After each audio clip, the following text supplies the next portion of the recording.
Well, hello. How? I'm just kidding. How are you doing? You know what's funny is welcome back. You know what's funny is that I'm actually winking at myself, winking at you, like hello, but I'm actually winking at myself, right? Because I'm the only person I can see. So, welcome back. How are you doing? Lovely and beautiful, magnificent, magistrate of being. Hello, how are you doing? You know, something very important that made me come on today. You know, I hope you're enjoying the music, by the way. This is Ganesha Obsidian by 999 Ancestors. Okay, hope you're enjoying that. All right. So also I want to talk about, a couple of things. Today, we're going to talk about growing thinking or shrinking thinking. That's right, I said growing thinking or shrinking thinking. So, what do I mean by that? Basically, either you're thinking thoughts that can make you grow, or you're thinking thoughts that can make you shrink, right? Quite the opposite of growth.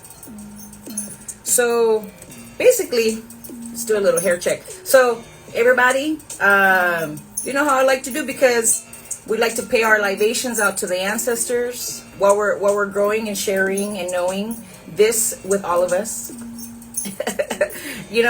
Growing and sharing and showing to all of us. That's what I'm trying to say. So libations up to the ancestors, and we feel like they have received that offering, and we are so grateful. And, smoke them if you got them. We don't absolutely have to smoke every single episode. But if we want to do a little sacrament, go for it too. Sometimes I feel like Nate Dogg. If you smoke like I smoke, then you're high like every day.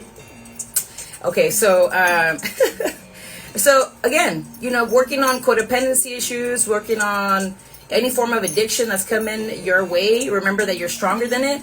That's why in these times, I don't bring up a blunt or anything like that, or a joint, because I feel like it would just keep burning and add unnecessary smoke to the place. However, if I was really doing some rituals or ceremonies, I would probably bring out something similar to a blunt or a joint. So smoke them if you got them, do it or don't. And this is the way we're going to harmonize and bring to balance our togetherness right now. So excuse me.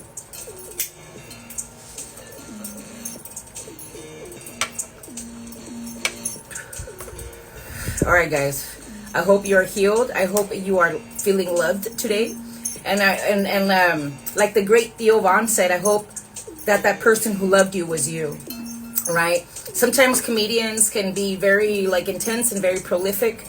I mean, let's look at George Carlin, right? He's a comedian who's passed, but interestingly enough is that he did a lot of jokes, a lot of political jokes, but he kept it real, and a lot of the truth was said in jest, but that's the way it is. So thank you for talking with, thank you for not talking with, and we definitely give that up to the ancestors. If you're going to try to do like me, give your medicine, give your weed inhalation, whether it's recreational or medicinal, you want to give it a little bit more purpose, pray on it.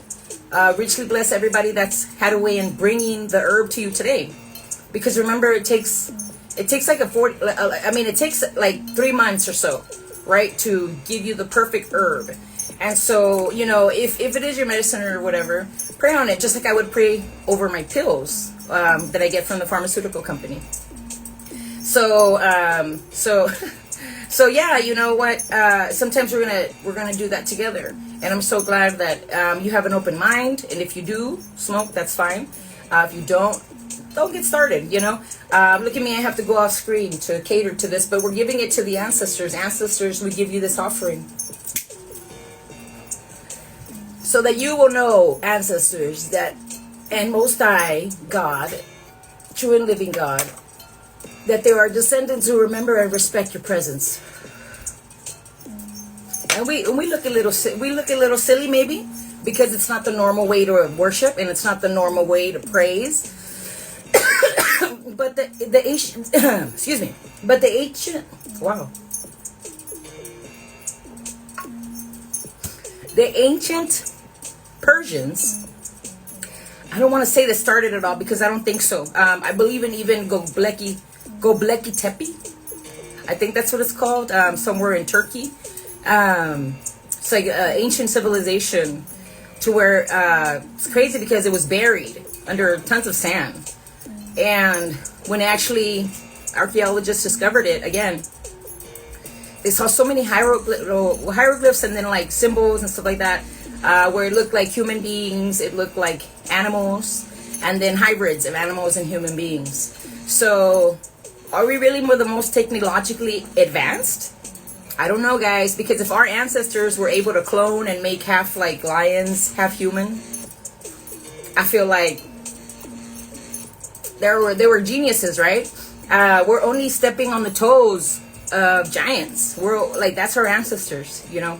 And I hope that they know we respect them in all sense of the word. And even if you don't, let's say you don't know your ancestors for some reason, you're adopted or something like that, you know, take pride in knowing that the ancestors that you do have, they enthrall you, they cover you constantly, because whether or not you're, you know your family, because I know that, I mean it's you got to put it out there. There's people that are adopted, and otherwise may not even know their family. You know, let's say people that get abandoned by certain folks. You know, it might be the mother or the father, but it happens, right? So so let's stay on focus task here, because I wanted to talk about growing thinking, right? I feel like, sorry, you know, I have to supervise the set, but so you know, just like you water a garden, the more you take care of it, the better your fruitfulness will be in that garden, right? So in order to really help ourselves process all this stuff, we want to be able to look towards our inner self and do as much growing as we can, do as much positive thinking as you can, rebuke the negative thoughts if you have to, clear, cleanse, and transmute them if you have to. All right, so let's get to the subject, because I wanted to tell a really cool story. I wanted to tell a fantastic story, and so it's a story. Gather around the table, perfect timing. But you know, the truth is that a couple of years ago, maybe in 2019. So here, this is a story so that I can encourage your growth, no matter what you're going through, no matter what obstacles come your way, with the maturity of life, you know, and the celebration of years on earth. I hope that you know that we don't have to grow old and stinking thinking. We can, you know, still grow, mature wisely, and really be, I'm not even trying to age gracefully here anymore. I'm trying to prove everyone wrong. Just like there's people out there that drink their kids' blood. This is really sicko. There's this guy out there, he looks in his 40s, but he's really like in his 60s or something like that, or late 50s. And he looks very young because I guess he drinks or injects his own son's blood and so on.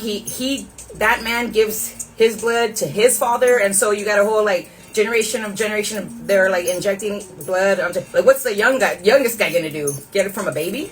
Anyway, no, that's terrible, right? But like I'm saying there's people out there that do shit like this, right? But I mean, I've already, you know, we're already learning that how you take care of yourself now will give you the future results, right?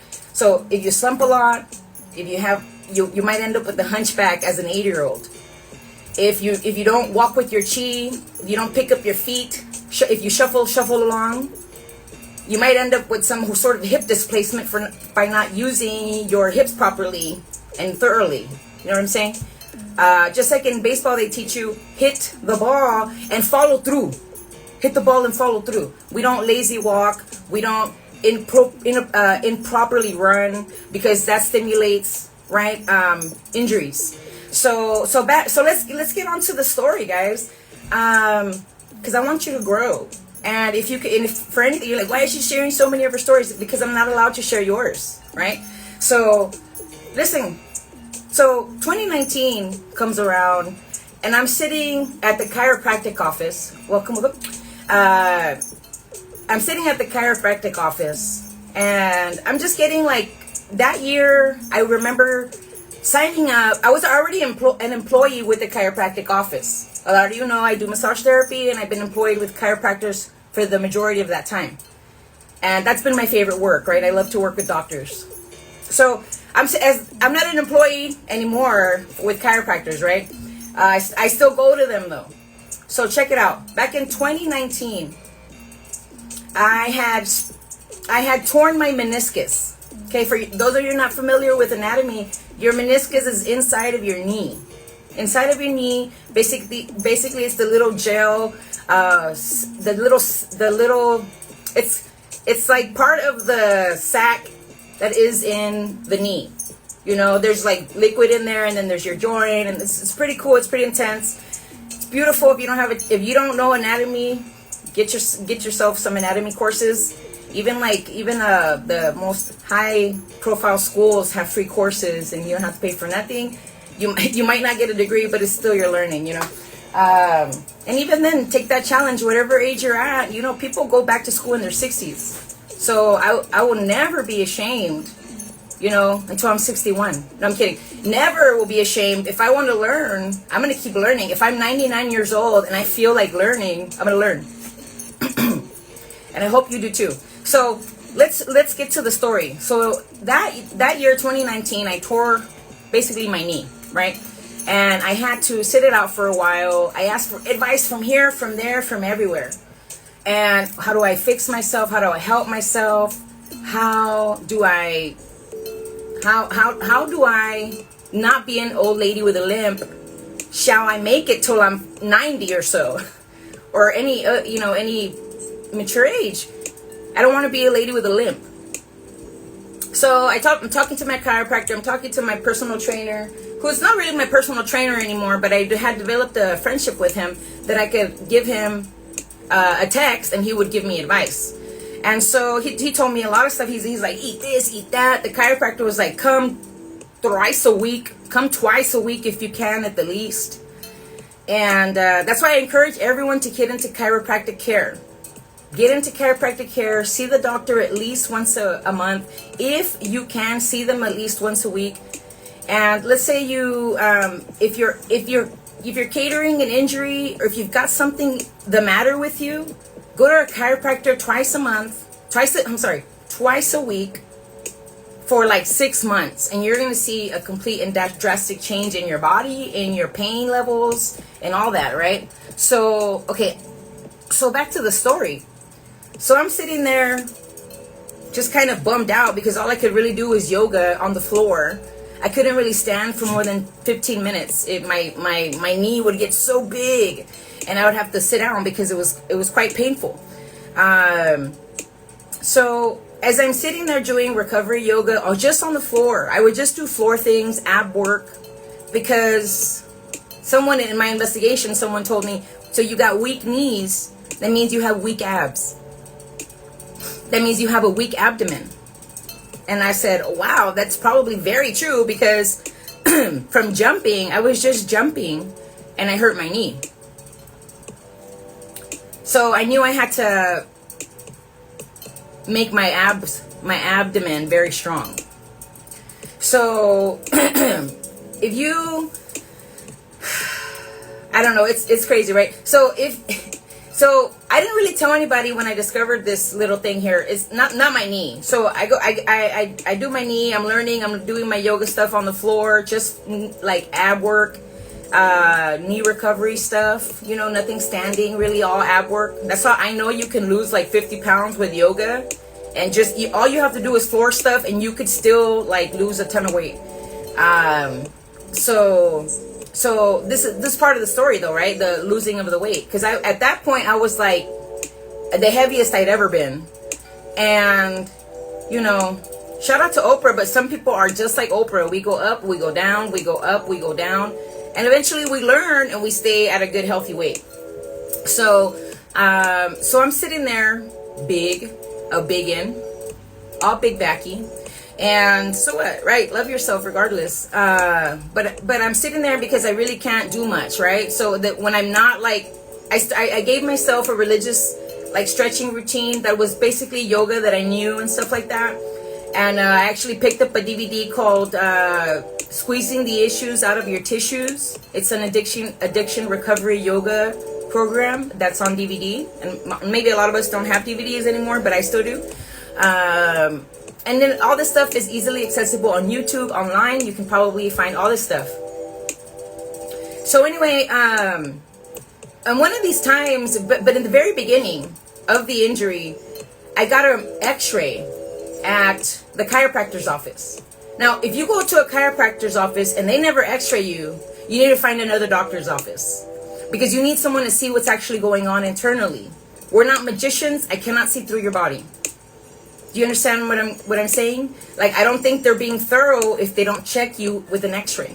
Okay? So, that's really what happened, right? So I go in there, I got a busted knee, I'm like limping in there, and I'm taking an x-ray. And the x-rays are developed within a matter of time, right? And the chiropractor sits me down. I'm like in the waiting room, and the prints, you know, come up on her computer. And so I'm sitting in the little room, and she with the convoy, she's a Dr. One. She's located in Bakersfield, California. I would fly out to see her. This lady is one of the best healers ever. So I'm sitting there, and she comes in, and she's the sweetest, right? So she comes in and she's like, so I found something on you, and it could explain a few things. And it really had almost nothing to do with the knee. Because of course the knee was an injury all on its own, right? And a little backstory, taking a pause on that one, but a little further back in my history, when I was around 20 years old, I was diagnosed with carpal tunnel syndrome. Okay, carpal tunnel syndrome, you already know that. We all have carpal tunnel, but not all of us have the syndrome, right? So anyway, the doctor makes me do this little silly test. I test positive for, carpal tunnel syndrome. Since 20 years old, I thought I had carpal tunnel syndrome. Now in 2019, which was just 5 years ago? I was a younger version of myself. And of course, I was about 5 years younger. And I didn't find out until my 30s by my chiropractor taking x-rays because my knee, but she's so thorough that she needed to see my whole spine. You understand? Because that's what chiropractors work with. Although she was helping my knee, she was doing my whole body every week, and it was twice a week. In the beginning, it was 3 times a week because I literally had an injury, and I knew she could help me. Shh. So my puppies are in the background playing. I hope you're enjoying the ASMR. No, really. So I'm sitting there, finding out that I had a misdiagnosis of carpal tunnel syndrome, and that it is not carpal tunnel. And I didn't share this with too many people. Not too many people. If I told you about this, because I extremely trust you. Because I needed to see results. If I was gonna go down the drain, or if I was gonna go up and knock this diagnosis in the ass, I was gonna have to prove it on my own. I was gonna hush up about it, take care of it, and then give you my results, my successful results, because I was determined to defeat what I had heard. So the doctor tells me it's no longer a carpal tunnel. The doctor tells me that I have degenerative discs in my spine. So the people that don't understand that, you can very well internet it. So your discs are sort of like this, yes? So we got, so basically degenerative is just basically saying that they're degenerative, that they're probably a little bit constructed, how do you say it? It's constricted, or it is literally degenerized, like there's apathy, like there's pieces missing, like now shit is rubbing together. And so this is the reason why I have such, like, I had this going on and I had that like I had like terrible pains in my arms, my neck would hurt, you know, so there's of course low back pain, but it all started to make so much sense. I said, whoa, like if the doctor had diagnosed me properly when I was in my 20s, because what if I had this stuff in my 20s and I could have been taking care of myself super duper extra, you know, on top of the improper diagnosis, right? And so I told myself, okay, girl, like this is life literally sat you down with a knee problem, and now you're being asked to recover and see how far you can take this. You know, this is what sort of popped into my head. This is what happens when I face a problem. I look at it, I'm determined, and I kick its ass. You know, I mean, I do what I can. There's this cool guy. I love him. He does this, like, I wish I knew his name, but I follow him on, like, I believe he's on, I think I follow him on YouTube and Instagram, because I found all his songs, but he talks about, like, you know, they're talking about, like, he was not made to fail, he was made to climb the mountain, sort of thing, you know. Some people look at an obstacle and think, great, that looks like a great hike. And we go out and we make gains from it, right? And I shout out to you if you're the one that makes gains from stuff, because guess what? Things present themselves in your life in order for you to make a gain, or I believe clip a feather, clip something off, make you more beautiful, make you more refined and such, right? So basically that was the diagnosis in 2019. Now I was misdiagnosed in 2002, 2003, something like that. And so I know I don't have carpal tunnel syndrome. I know what it is. And for about close to a year, I know it sounds like a lot, guys, but your body is worth it. Your spine is worth it. You know, some things might happen, like injuries might happen in an instant. Some things are because you habitually do something improperly, right? And then you might be also born with it. That stuff. That's why getting the right diagnosis is so important. And that's why maybe going to multiple doctors is also important as well. I mean, I feel like it's your health. You have to advocate for it. And I encourage that, you know. Basically we're 5 years, about 5 years from that diagnosis. And my weight might have fluctuated here and there, but you know, I literally went down like 50 pounds. And because I was doing yoga, recovery yoga, basically only on the floor, things I can do on my back, and like planks, stuff like that, things that were very easy on my knees, but like very focused on my ab work. And that in itself gave me stronger knees, right? That's a rule: strong abs, strong knees. Weak abs, weak knees. So, you know, basically here I am 5 years later, and I have stretched out about a half an inch.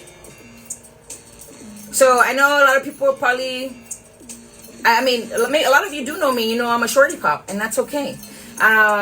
So I went from, I know this is kind of silly, but I went from 5'3.5". Literally, I mean, think about how important a half is. Even that little half is important. It's part of me. I'm literally I was that height. 5 years ago, I was 5'3.5". To this day, in this time, 2024, I am literally 5'4". I have gone again to the chiropractor. Things are looking much better for my spine. I'm telling you what, I can almost take myself out of that category of the degenerative disc thing. I'm not going to take myself out of the category, so that's why I still focus on recovery, stuff like that. I'm not saying I wish that upon myself. No, I'm saying that I had this thing going on and I had to cater to it.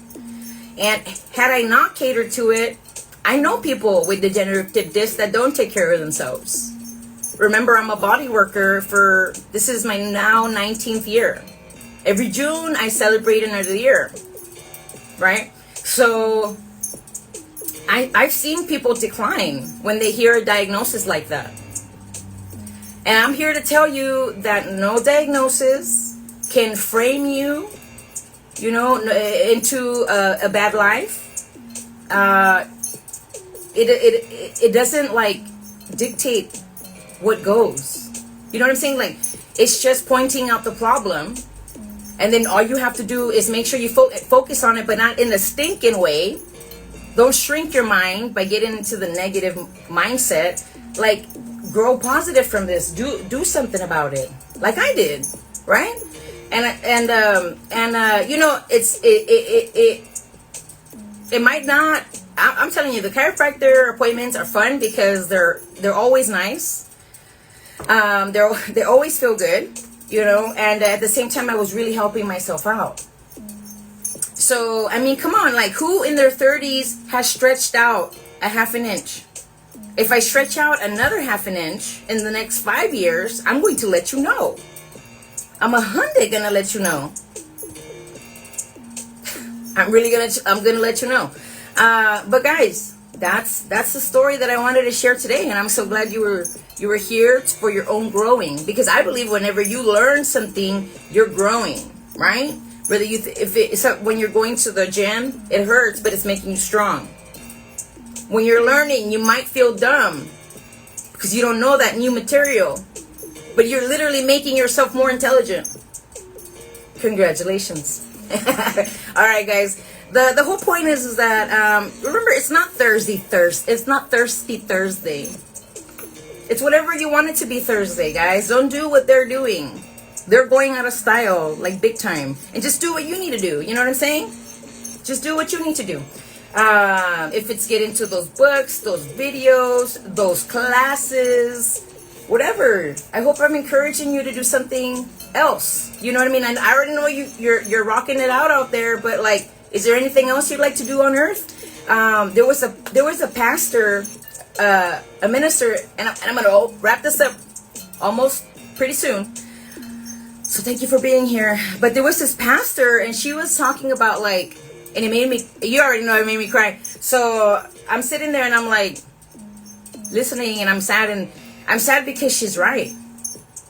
You know, she said, what if upon your meet, what if you're dead?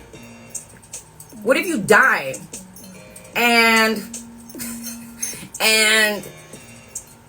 you meet the Creator, and the Creator asks you, why didn't you do that thing I told you to do? Why didn't you do that thing I put into your heart? How come you didn't do that idea that I gave you? And you say, well, God, I have this excuse and I have that, because you're gonna come up with excuses. You're gonna be like, my toe was too fat, my dog was bitten by a bee, they cheated on me. You know what I mean? Like, you're gonna say all kinds of stuff. You're gonna say like, they didn't accept my bank loan thing. And the Creator's gonna be like, but I put that shit into your heart for a reason. There was going to be 50,000 people that were going to be saved by that. You were going to change their lives. You were supposed to change their lives. But you decided it was too hard. But I put it into your heart. Okay. And you just, I mean, I know the Creator has like this fantastic way of helping us learn, you know. It makes me emotional though. Like, I don't want you to get off the earth without having your shit done. Like, go do your shit. What are you, like, what is in your heart? What sort of desires? I'm no longer calling it a dream. I'm no longer saying, what sort of dreams do you have? Because you have to be asleep to believe a fucking dream. So with all the wokeness you have, with all the awareness that you have, with all the enlightenment that you are, with all the Christ consciousness that is inside of you, resides and wants to thrive outside of you, because I think it only wants to see us happy together and getting along. Look inside your heart. Look inside your brain. Get into the category of what we used to call dreams. And now remember that they are supposed to come into fruition. So make them a goal and some sort of a priority that you can get done on this earth before you are taken. Because none of us are promised 1,000 years. We're not even promised 200. The average human is living until like their 80s or 90s or something like that. And we're going to be lucky to get there. I can't stress this enough. We need you to do what you came here to do. And only you know what that is. And I know I'm talking to myself too, because I have a lot of goals. I do have a lot of goals. And you know, I'd be sitting there I'd be sitting there crying because I'm like, how am I going to accomplish all this? But it's going to get done. Bit by bit.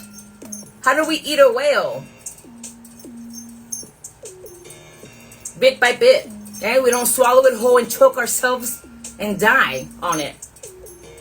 And remember that if your dream or your new goal, because I used to love to call it dream, but now I'm like, you know, you're right. You have to be asleep. But from what I know from like the Indian people in India, as they're so appropriately named, right? But they even them, they used to have another name before they were colonized, semi. But you know, that's not the point here. The point is that if you don't do you, you won't be done. And if you don't bring out that stuff that was meant to come out through you, how are all those people or those animals, if you care about animals more than people, how are those animals going to be helped if you don't do what you're supposed to be doing? So I'm saying, so guys, I love you so much. I know that you can do a simple thing every day and put one goal for yourself. And then put a goal for 1 year and put another goal for 5 years and put 20 goals for this year. Okay, take yourself so serious because you were given the spark of life. No one is going to take it from it until your creator does. And when you meet that creator, I hope that you and them, he or her, whatever, I hope you and him and her, whatever, I hope that when you meet creator, that you are both like high-fiving each other and you're like, I got it done because you put it in my heart. You put it in my heart because you knew I was going to get it done. And no one was going to do it like me, so you gave it to me to get it done. And I did it well. I hope I pleased you. And God's going to be like, I gave you a high five. My child, you did it. You just followed your heart. And that's what I was whispering to you the whole time. Remember that the creator is always in us. Whether you're an atheist, an agnostic, or you're like a full-blown religious person or a spiritual person, remember that creator is always in us, creating through us and wanting us to create as well. And if you're not a creator, that's okay. Just go do other things that please your heart. Just know to not hurt yourself or hurt others. Because I know there's masochists in the world that like to hurt things. Anyway, so we're getting off topic. Remember that they say we grow old because we stop doing things that keep us young. I'm going to say that one more time. They say we grow old because we stop doing the things that keep us young. Yep.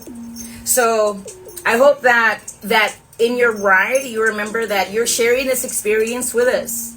And a war inside of your heart is a war on earth. So if you could just chill out for a second, if you could just chill and be happy, what would you look like super happy? I'm going to leave you with this and I'm done. And I love you and good night. There's a doctor called Joe Dispenza. Just recently, the other day, I showed you his book, Becoming Superhuman. Dr. Joe Dispenza actually was in like an accident, and he became paralyzed. And the doctors told him, you're not going to walk. You're going to be like a paraplegic. And Dr. Joe Dispenza, because if you want to pick up his books, they're on Amazon, all that. It's called Becoming Supernatural. So he's in the hospital, and he says, I'm actually going to refuse what you're saying. I'm not going to be paraplegic. I know what you're saying to me, but I'm going to change the situation. He was I was kind of like him. We were kind of mimicking each other, you know. If you didn't catch the early story, go back, you know, later on when I publish.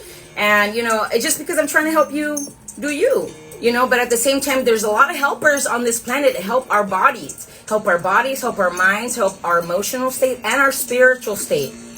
Remember, there's all kinds of helpers on this earth. So he said, I understand that I can't walk right now, but I'm going to work on this, and I'm going to walk again. And sure enough, do I even have to finish the story? Sure enough, Dr. Joe Dispenza started walking again. He visualized his spine coming back together. He visualized it getting healthy. He visualized all this good happening inside of him, and him walking again, him running. He saw himself doing all these things that doctors said that he never was going to do again because he was refusing. And if that motivates you to do something about your body, no matter what, guys, remember that. Like, just another personal story. It's not a personal story, it's my dad's story. And I'm going to let you go right now, because I have stuff to do. But, so, when my dad was in his 30s, in his late 30s, just about 39, he was very overweight. I remember him. So, I was born when he was like 30 or 31, something like that. So, from what I remember, he was very skinny when I was little, like a baby. I remember when I was very toddler, I remember him being very skinny. And then all of a sudden, he just got kind of fat. You know, he had a big beer belly. He was very thick. I remember him being just very, very thick, very, very big. And he was just like muscly, very thick, you know. And my dad's always been a skinny guy, according to him. And anyways, he gained all this weight by the time he was 39. And I'm around like 8 years old by the time I see my dad start running. His brother inspired him to go running. Right? So my dad like becomes lunatic for running. He literally goes to the park every day and runs and runs and runs and runs and runs. Like on weekends, that's the first thing he does when he gets up in the morning. When he gets off of work, he goes to this park and runs. And like within 3 months, he lost like 60 pounds. And so, yeah, my dad has a fantastic story. He's done over 52 marathons. He's done so many half marathons. He's an incredible person. If you're going to look up to people, guys, look up to the people that are doing cool things around you. Don't look at the Barbashians, you know what I mean? Because it's barbarian how they're living. How dare they be billionaires and not be helping all of us? But anyways, I'm not going to take it personally because their wealth is my wealth. So what I'm saying, guys, is that remember that your body doesn't play no games. So stay healthy by staying active and also feeding your mind good things. Remember, this episode was about growing thinking, not shrinking thinking. Remember that. And be reminded of that, right? So go with God. And I just mean like goodbye, because I'm going to leave you. So I love you. Take care. Do well for yourself. An improvement for yourself is an improvement for the collective. Anytime you heal, you're healing for us as well. You know somebody that's hurt out there? You know somebody that can't forgive? Forgive for them. I'm not saying feel their pain. I didn't say feel their hurt. I said forgive for them. And on their behalf heal. If they can't and they won't, you do it. You do it just for fun. See what you can do. Maybe you'll have a fabulous story like me in a couple years. All right. You're loved. Take care. You already know there's prayers in the air for everybody. So take care. We're all here for each other.